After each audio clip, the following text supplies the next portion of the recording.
para as 8. Recentemente, o governo de Pernambuco lançou o edital para o concurso público unificado. O que chamou a atenção foi a falta de vagas reservadas para cotistas.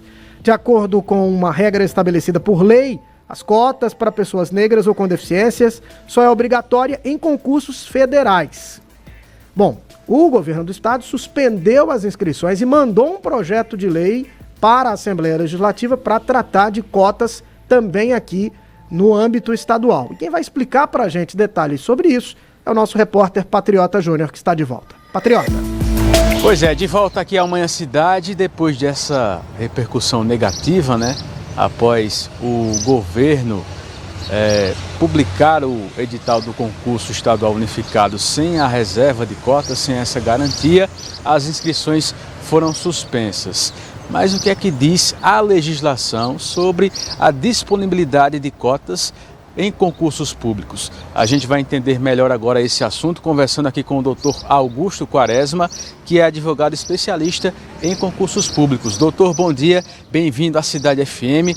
Então, o que é que diz a legislação sobre a disponibilidade de cotas em concursos públicos?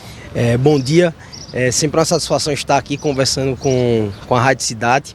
O que acontece quando que diz respeito às cotas relacionadas ao concurso público é o seguinte: nós temos uma legislação federal que estabelece uma política de cotas já afirmada há mais de 10 anos, inclusive, no âmbito dos concursos federais. E aí, quando eu falo concurso federal, são todos aqueles promovidos pela União, seja pelos órgãos públicos da administração direta ou até mesmo pelos órgãos ou até mesmo pelas entidades da administração indireta, como por exemplo as empresas públicas, Caixa Econômica Federal, Correios, as sociedades de economia mista federal, Banco do Brasil, Petrobras, enfim, todas as fundações que integram a administração pública da União. Então todos esses concursos federais já há mais de 10 anos trazem uma política de cotas firme. Inclusive houve uma nova legislação em 2025 aumentando esse percentual para 30% no âmbito da União, no âmbito dos concursos federais, em que esses 30% se dividem entre pessoas pretos e pardas e, consequentemente, os indígenas e quilombolas. Então já existe uma política firme na União.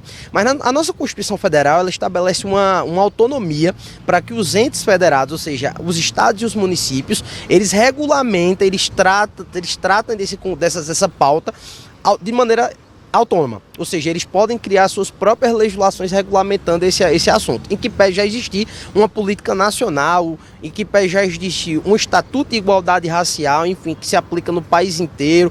Também nós temos um Estatuto da Igualdade Racial no nosso país, e que pese todo esse cenário, nós temos uma política que entende, de acordo com a Constituição Federal, a possibilidade dos municípios criarem suas legislações e o Estado também.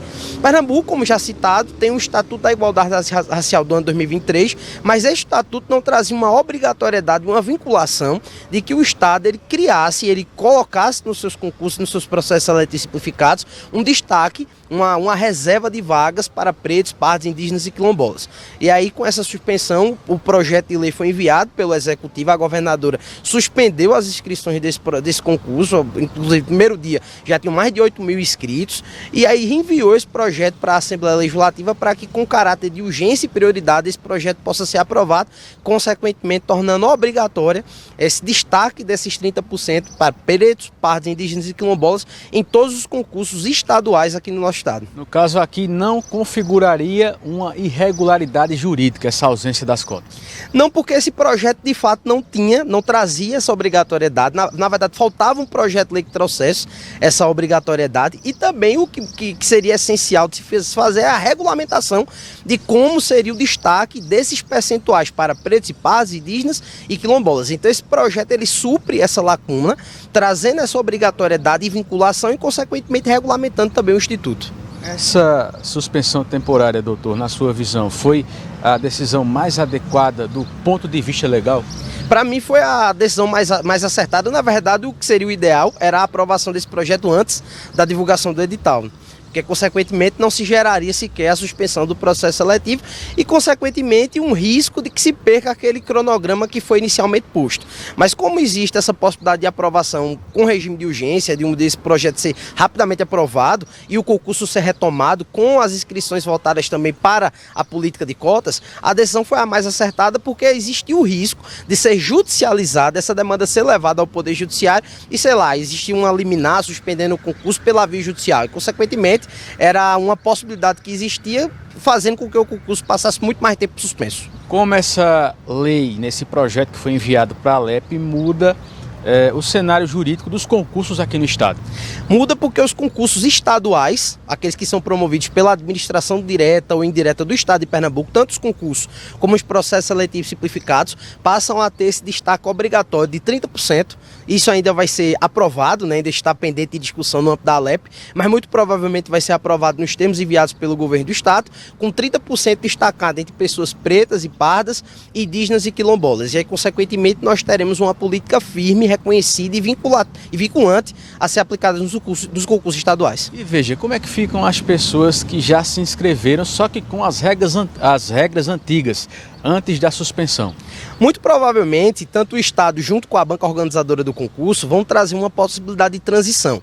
Aquelas pessoas que já fizeram a inscrição, que são mais de 8 mil pessoas no único dia, né, no primeiro dia de inscrição, vão ter essa possibilidade de fazer uma transição, né, se identificarem efetivamente com a política de cotas. As pessoas pretas, pardas, indígenas e quilombolas vão ter a opção de fazer essa transição e, consequentemente, as novas inscrições já vão trazer, naquele momento de se inscrever, a opção de fazer essa adequação.